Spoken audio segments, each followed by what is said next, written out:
Ciao à tutti! Aujourd'hui, un épisode consacré à mes chèvres et à la gestion de leur parc.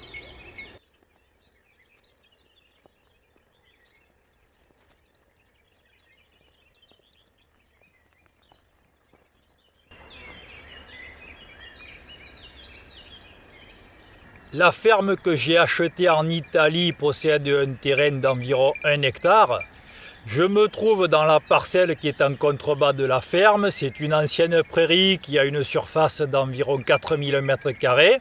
C'est un terrain sur lequel je développe mon projet de jardin-forêt en permaculture. J'ai également planté pas mal de lignes d'arbres fruitiers. Pour entretenir tous mes terrains qui sont relativement en pente, j'ai fait le choix d'acheter 3 chèvres au mois de décembre. Alors pour faire pâturer mes chèvres entre les lignes d'arbres fruitiers, j'utilise des clôtures souples. Je les déplace régulièrement, je vais vous montrer ça en détail.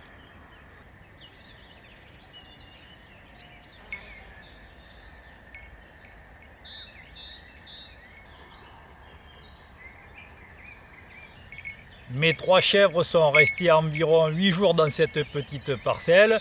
Je trouve qu'elles ont pas mal valorisé l'herbe. Bon, elles ont leur préférence, ça je m'y attendais. Elles ne broutent pas tout.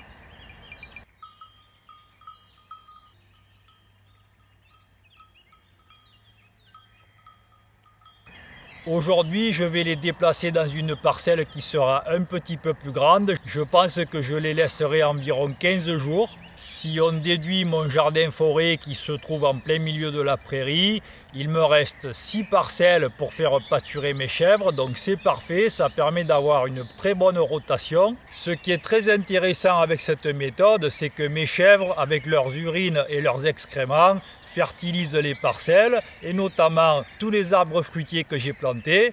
Par contre, il y a un petit revers à la médaille, c'est que ça développe aussi le parasitisme. Alors après avoir fait pâturer les chèvres dans un parc, il est conseillé de laisser reposer le terrain environ 30 jours de façon à ce que les parasites disparaissent petit à petit. Donc c'est ce que je réalise ici. Il y a quelques jours, mes chèvres étaient dans la petite parcelle qui est à gauche. Durant 8 jours, elles étaient ici. Et à partir de ce matin, elles vont basculer à droite, où l'herbe est bien haute. Ici, nous sommes dans la zone de la prairie qui est la plus en pente. J'ai remarqué que mes chèvres aiment bien rester ici dans cette zone. Souvent, elles se couchent ici. Donc le fait de piétiner et de se coucher, ça a éliminé énormément les herbes.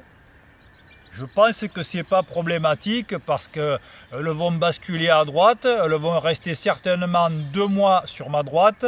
Et quand elles reviendront ici, je pense que l'herbe aura bien poussé. Avant de déplacer mes clôtures électriques, hier j'ai passé un coup de tondeuse. Ça permettra à tout mon système de clôture d'être très efficace.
Pixie, tu es un peu au milieu. Allez, sors.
Alors maintenant, je procède de cette façon.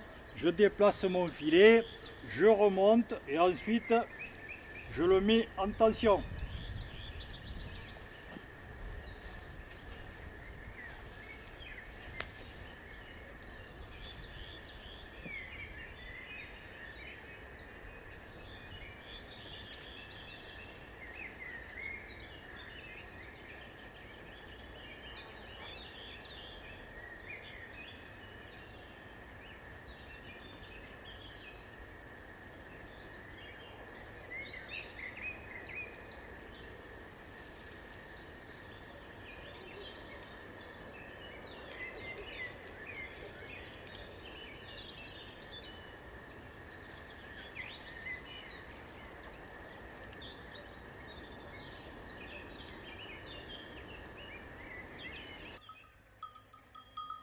J'ai terminé la mise en place de ma clôture. Il ne me reste plus qu'à positionner l'électrificateur. Ensuite, nous irons chercher les artistes.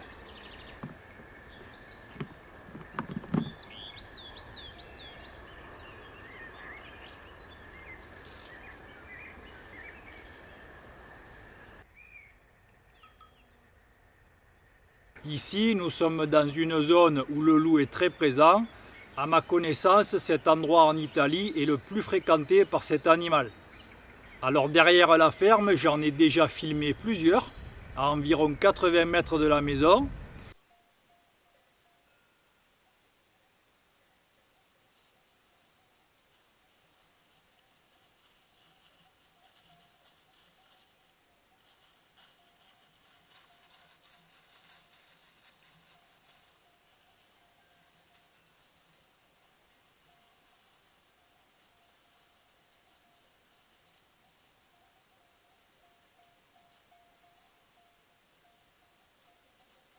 Personnellement, je n'en ai jamais vu en pleine journée. J'ai seulement trouvé quelques crottes au pied de ma maison et au bord du chemin. Le loup est un animal qui me fascine. Je sais que ce n'est pas le cas de tout le monde. Bon, je suis bien conscient que cet animal cause pas mal de dégâts au niveau des troupeaux et voire même avec des animaux de compagnie. D'ailleurs, c'était une de mes grandes craintes lorsque Moka et Pixie ont fugué et sont restés dans la montagne pendant 8 jours et 8 nuits. Durant mes 8 jours de recherche, toutes les personnes que je rencontrais me parlaient des loups, donc il y avait peu de chances que je retrouve mes 2 chiens en vie. Moka et Pixie avaient traversé 2 cols et 2 vallées en direction des Alpes françaises. Dans mon cas, l'histoire s'est bien terminée.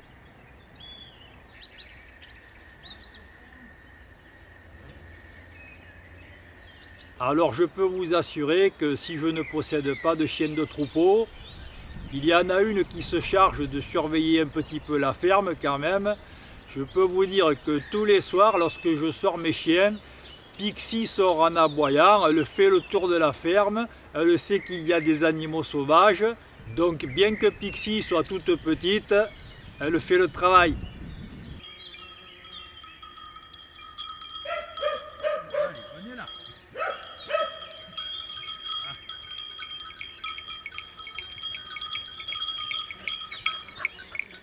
Allez, venez.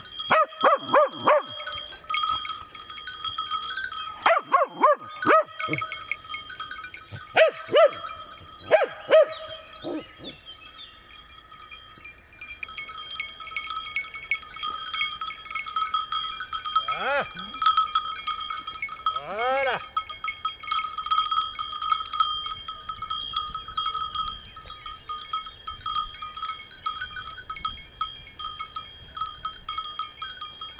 Ah.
Le matin, pour amener mes chèvres dans leur parc et le soir pour les ramener à l'étable, je les déplace en utilisant des laisses.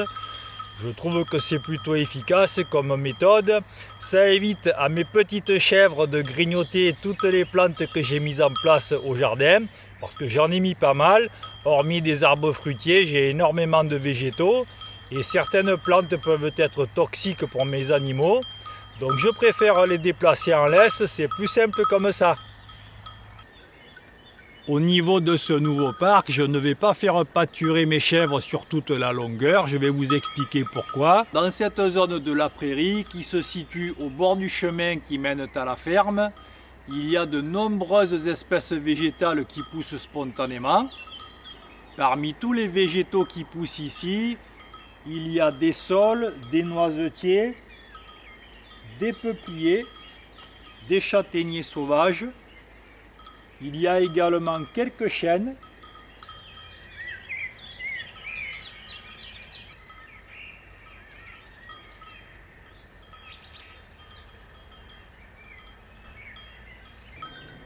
Avant d'acheter cette ferme, les vaches venaient ici 2 fois par an, donc elles agissaient comme tondeuses naturelles.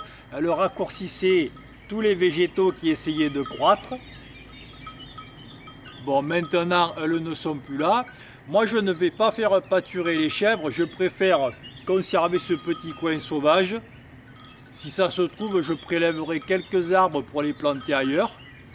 D'ailleurs, à ce sujet, ceux qui suivent ma chaîne savent que j'ai été victime d'une tempête il y a quelques semaines. Les vents se sont engouffrés de ce côté.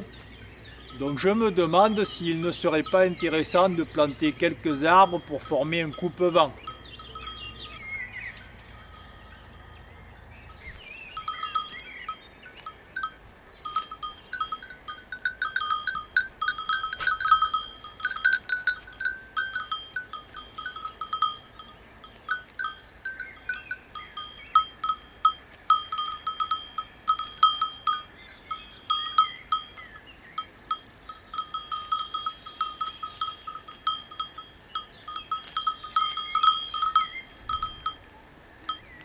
Il y en a 3 qui sont très heureuses ce matin, c'est Fanny, Zoé et Tina. Alors j'ai remarqué que lorsque je les installe dans une nouvelle parcelle, la première plante qu'elles mangent, c'est du rumex. Je vais vous la montrer en détail.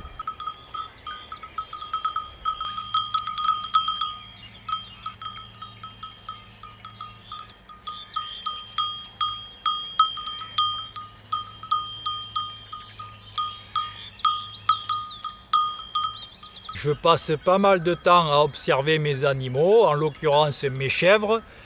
Et lorsque j'ai remarqué qu'elles se jetaient sur le rumex, je me suis dit qu'elles devaient certainement trouver des nutriments intéressants pour leur bien-être.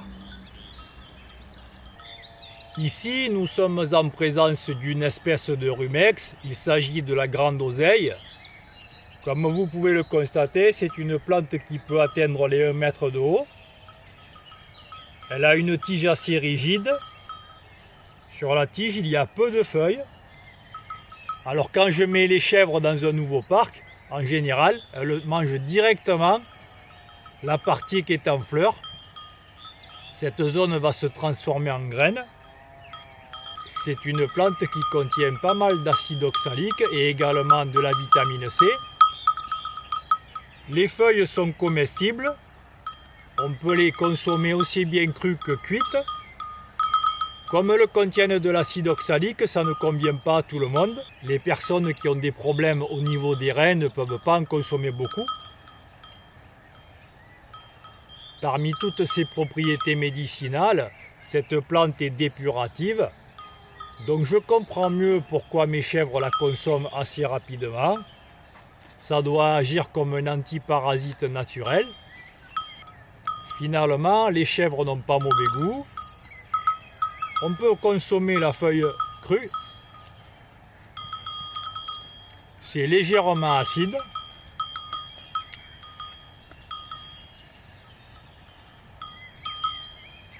C'est pas mauvais. J'essaierai d'en consommer un petit peu plus en la mélangeant à des salades.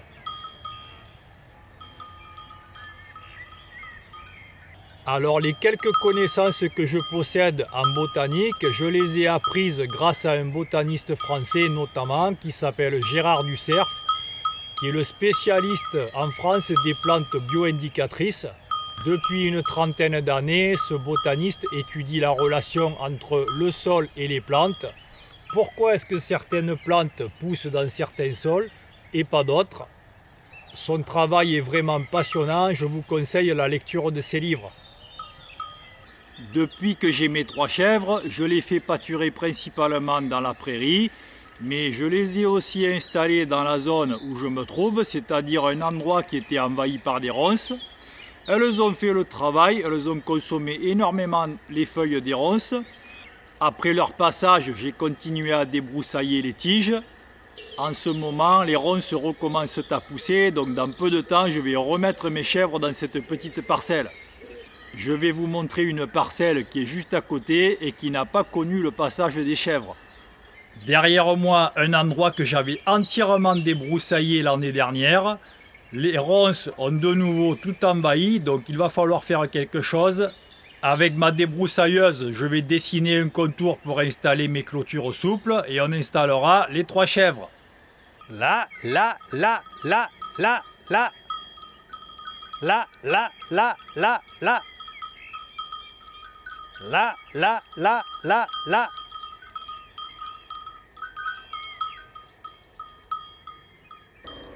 Bien Zoé, bien. Zoé. Viens Zoé, viens.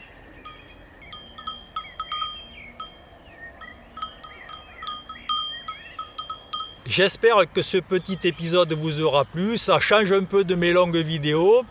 Pensez à liker la vidéo, à la partager, à faire des commentaires. On se retrouve très rapidement pour un épisode consacré à l'apiculture.